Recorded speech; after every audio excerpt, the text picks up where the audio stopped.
Si ça rapportait vraiment de l'argent, tu n'en parlerais pas, tu le garderais pour toi au lieu de te créer des concurrents. Ça, c'est le genre de message que je reçois régulièrement depuis des années. Dernièrement, il y a eu encore eu une personne qui marquait sur Facebook que ça la faisait tiquer qu'on donne de son temps et des astuces, se soumettant nous-mêmes donc à une certaine forme de concurrence. C'est vrai, je comprends en fait qu'on puisse se poser cette question. Pourquoi pas? Hein, on peut très bien se réagir comme ça en se disant, ben, si c'était vraiment si intéressant, pourquoi il le dirait aux autres au lieu de garder tout le magot pour lui?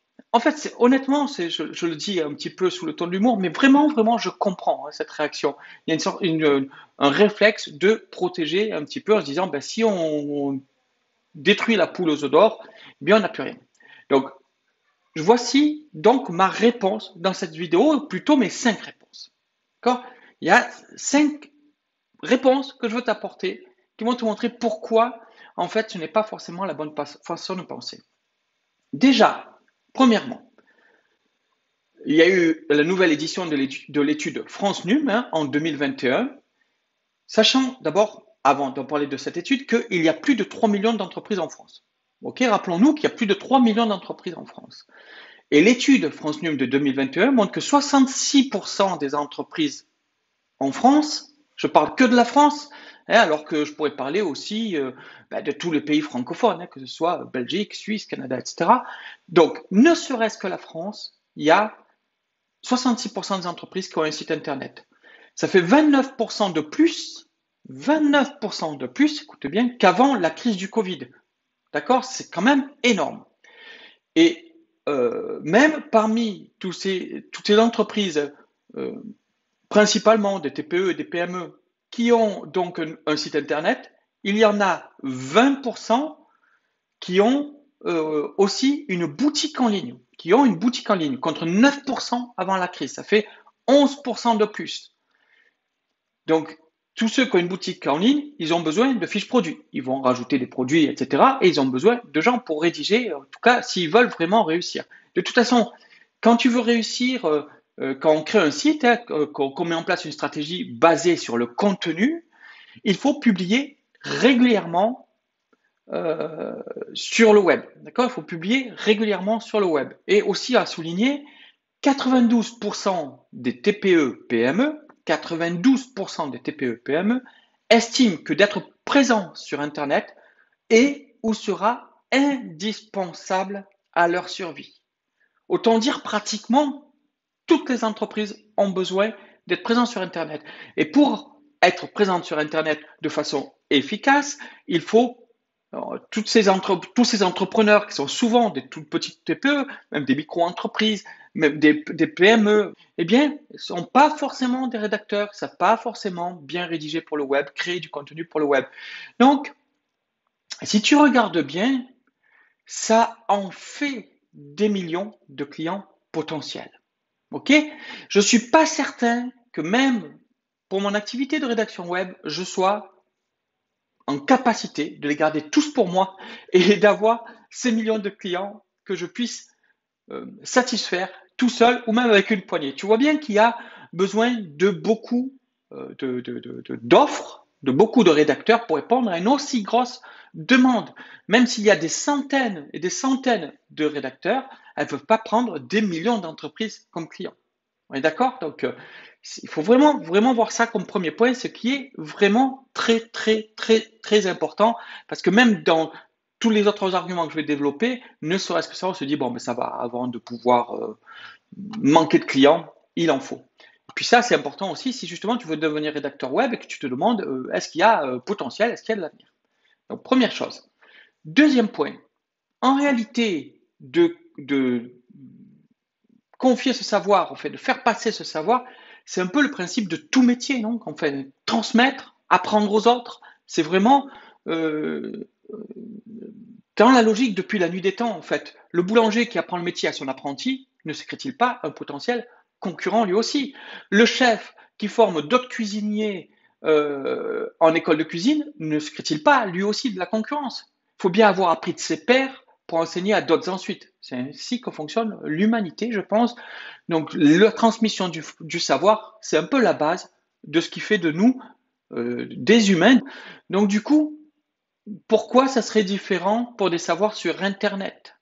Ok, c'est pas une petite chasse gardée qui se limite à nous et qu'on se dirait, voilà, si d'autres le font, c'est une catastrophe. Non, c'est comme ça qu'on évolue. C'est comme ça, moi aussi, que j'apprends des autres, etc. Donc, ce deuxième point me semble important parce qu'il est quand même à la base du fonctionnement de l'humanité. Troisième point, n'oubliez pas aussi, ok, que comme un chef qui a son restaurant est aussi professeur, donc dans une école de cuisine, je suis moi-même également formateur en rédaction web et en copywriting. Donc même si j'étais assez égoïste pour penser qu'à moi, d'accord, même si c'était juste pour mon intérêt personnel, c'est aussi mon intérêt que plus de personnes s'intéressent à ce métier. Au fait, ok, je donne aussi effectivement des conseils gratuitement. Et beaucoup de ceux qui suivront mes vidéos, liront mon contenu, peuvent en profiter sans délier leur bourse. D'accord. Mais parmi ces personnes qui me regardent, parmi ces gens qui ont accès à ce contenu que je propose gratuitement, eh bien certains voudront vraiment être guidés, euh, voudront vraiment avoir bien plus que ce que je propose gratuitement, car bien sûr, je dois bien avouer aussi que je ne livre pas la totalité de mon savoir dans ces courtes vidéos. De toute façon, même si je voulais, ce ne serait pas possible. Il y a des heures et des heures et des heures d'accompagnement, de suivi, etc. Mais, mais voilà, donc du coup, ceux qui regardent le contenu gratuit, voilà, ça leur donne des pistes, c'est bien, je suis content que ça les pousse à choisir, à trouver une solution pour se lancer, pour se former, etc. Mais moi, si sur ces gens qui regardent, j'ai une petite partie, un petit pourcentage qui décident de me choisir pour que je les accompagne, eh bien, c'est donc aussi dans mon intérêt, puisque c'est aussi, voilà, c'est le métier de formateur, c'est ça, c'est de transmettre, d'accompagner, et en plus, ce métier-là, donc, le fait de transmettre et d'accompagner, c'est ce qui, moi, me fait kiffer, qui me fait kiffer le plus. Donc, même si je reste rédacteur pour pas être hors sol, pour pouvoir toujours ne pas être déconnecté de la réalité, eh bien, la formation, mon métier de formateur est ma principale activité. Donc, encore une fois, même si c'était par égoïsme pur, je sais que parmi ceux qui vont regarder, peut-être toi, ben, tu vas te dire, ça m'intéresse, j'ai déjà appris pas mal de choses, je veux aller à fond, je veux être accompagné vraiment et avoir accès à tout et démarrer vite et efficacement. Et donc, j'aurais tout à y gagner, moi, que parmi tous ceux qui regardent, il y en a certains qui aient envie que je les accompagne sur le chemin. Donc, tu vois bien que même égoïstement, ça me semble logique. Le quatrième point, c'est mené un petit peu par ce troisième point que je viens de te présenter, c'est que en plus des revenus que ça génère, le fait que je sois formateur et que ce soit mon métier, donc c'est normal, je suis payé pour exercer mon métier, comme toute personne était payée pour exercer son métier. Voilà, c'est la base même. Ceux qui disent tu pourrais le faire gratuitement, voilà, ils n'ont pas compris que le boulanger et tous les métiers du monde, ils ont besoin de manger aussi. C'est aussi mon métier. Mais en plus des revenus que ça génère, oui, t'accompagner, te guider, être fier de ton succès quand tu te lances en tant que rédactrice ou rédacteur web, mais ça m'emplit de véritable bonheur. D'accord? Donc je vois pas pourquoi je m'en priverais. J'espère que quel que soit ton métier, tu ressens aussi cette satisfaction profonde, que tu conçois cette activité comme une mission. C'est vrai que c'est pas le cas dans tous les métiers, malheureusement, que l'on exerce. Mais quand on a la chance de pouvoir ressentir ça comme une véritable satisfaction, que ça t'emplit, eh bien, voilà, c'est précieux. Donc rien que ça, c'est précieux quand je peux le faire. Avec Christine, au travers de notre blog famille-nomade-digital.com, on conseillait et on soutenait déjà ceux qui voulaient justement se créer une activité en ligne parce que c'était un des fondements pour être plus libre.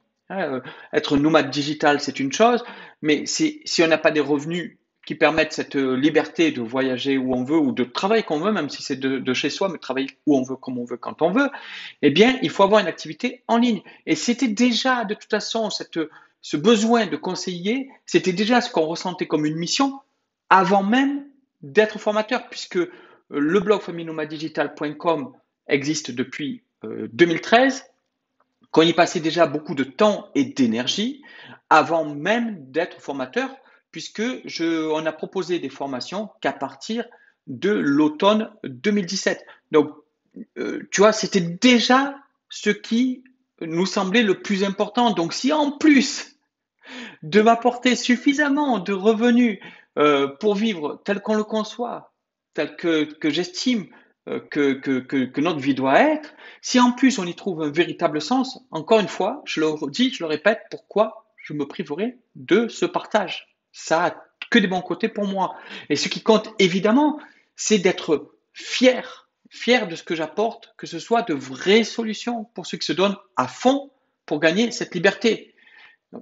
Chaque fois que je pourrais apporter ça, compte sur moi pour pas me gêner. Évidemment, par contre, il est au moins aussi important d'être fier que ce travail que ça demande à ceux que j'accompagne, ce soit un vrai travail de qualité et que voilà, que j'ai pas honte de ce que je propose. Évidemment, pour moi, c'est l'autre partie de l'équation qui est absolument fondamentale et qui me permet de pouvoir venir devant toi et te dire, et te partager ce que j'ai à te partager. Pour terminer, le 5e point qu'il faut vraiment comprendre.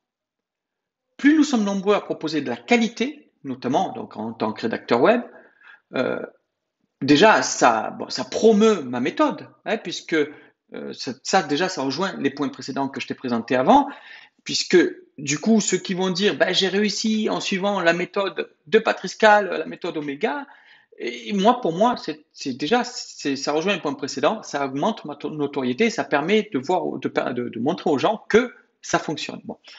Mais ça attire aussi beaucoup plus de clients. Tout simplement parce que, comme le dit la sagesse populaire, c'est dans la rue des bouchers qu'on vend le plus de viande. C'est dans la rue des bouchers qu'on vend le plus de viande. Je répète, parce que c'est vraiment un point important à comprendre.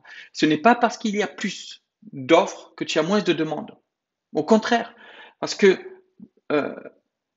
si les clients ne trouvaient pas ce qu'ils voulaient sur la plateforme, s'il y avait 5 rédacteurs, si tu as bien vu, je t'ai dit qu'il y a un nombre énorme de clients. On ne parle pas de 10 clients, on ne parle pas de 100 clients, on parle de milliers et de milliers de clients. Donc, du coup, comme il y a des milliers de clients, si justement on n'était que 5, qu'ils arrivaient, qu'on leur disait « Ah ben non, désolé, on est surbooké, on a déjà 10 clients chacun, c'est plus possible, on ne s'en sort plus, déjà on ne dormirait plus. » Et puis, du coup, tous les autres, ils diraient « Bon, ben voilà, il n'y a pas de solution, on va ailleurs, etc. » Mais là, du coup, bien, au contraire, ils vont pouvoir trouver satisfaction. Et un point aussi qu'il faut vraiment comprendre.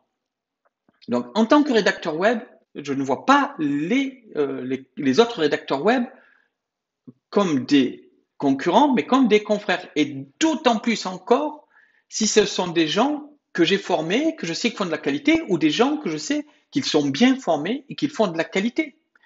Parce que s'ils font de la qualité, ça permet aussi de ne pas décevoir les clients.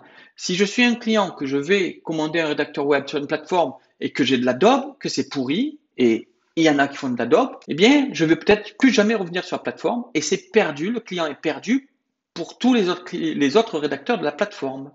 D'accord? Tandis que si j'arrive donc sur une plateforme que je suis satisfait, eh bien, je vais continuer à travailler avec ce rédacteur, je vais continuer à travailler avec d'autres prestataires, même d'autres services sur la plateforme, et puis je vais dire à mes collègues entrepreneurs, venez, ça résout vos problèmes de besoin en création de contenu. Donc plus il y a de la qualité, et donc d'autant plus avec ceux que je sais que j'ai formés, et plus tout le monde est gagnant dans l'histoire. D'accord? Je ne vois pas du tout ce que je forme comme des concurrents. C'est logique, je sais que leur travail sera de qualité. Si j'ai besoin de partenaires sur une mission, je sais que je peux compter sur eux quand c'est des grosses missions et que ça ne peut pas se faire seul. Et puis même, je peux leur apporter des clients même sans être impliqué. Parce que je suis déjà surbooké, voilà, j'en serais ravi de leur apporter des clients s'ils réussissent. J'en suis profondément heureux. Je suis là pour ça. C'est ce que je cherche à faire. Si tu es, allez, on va garder l'exemple du boulanger puisqu'on y est. Si tu sors une baguette, tu es fier que ta baguette elle soit bonne. Tu veux pas faire de la daube qui va empoisonner les gens. Donc, si tu veux faire quelque chose, surtout si tu as mis du cœur, si tu as mis de la formation, si tu as mis des années de ta vie, tu veux sortir quelque chose de qualité et tu es fier quand les gens te disent que c'est bien. Moi, c'est pareil.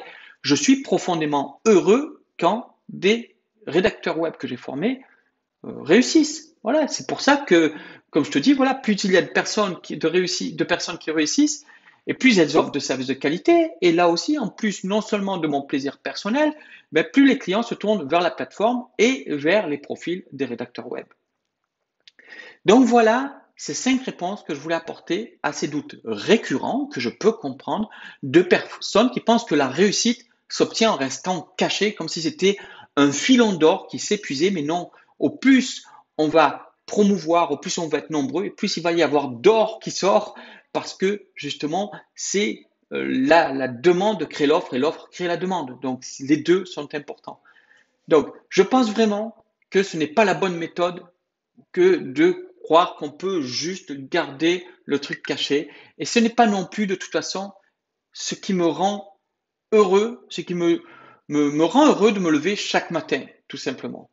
Et de pouvoir me lever chaque matin en étant heureux parce que je fais quelque chose dont je suis fier, parce que je sais que je vais apporter une vraie qualité, un vrai contenu de qualité et un vrai accompagnement de qualité, c'est ce qui me rend heureux. Et en plus, c'est mon métier. Donc, tout se rejoint et même mon métier de rédacteur web en profite aussi puisque, comme je te l'ai expliqué, ça fait venir plus de clients, etc., etc., et qu'il y a une grosse demande.